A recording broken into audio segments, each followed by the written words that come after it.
In front of me is Samsung Galaxy S26 Plus, and today I would like to show you how you can connect it using Bluetooth.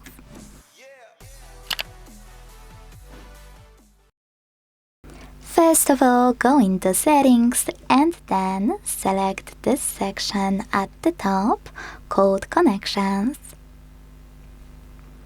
Now tap on Bluetooth on the left. And if it's not already on, click on this switcher at the top right corner. Now wait for your device to search for available devices, and when you see one that you wish to connect to, tap on it here. Hit pair and wait for the other device to accept your connection request, or accept it manually on another smartphone or on a tablet.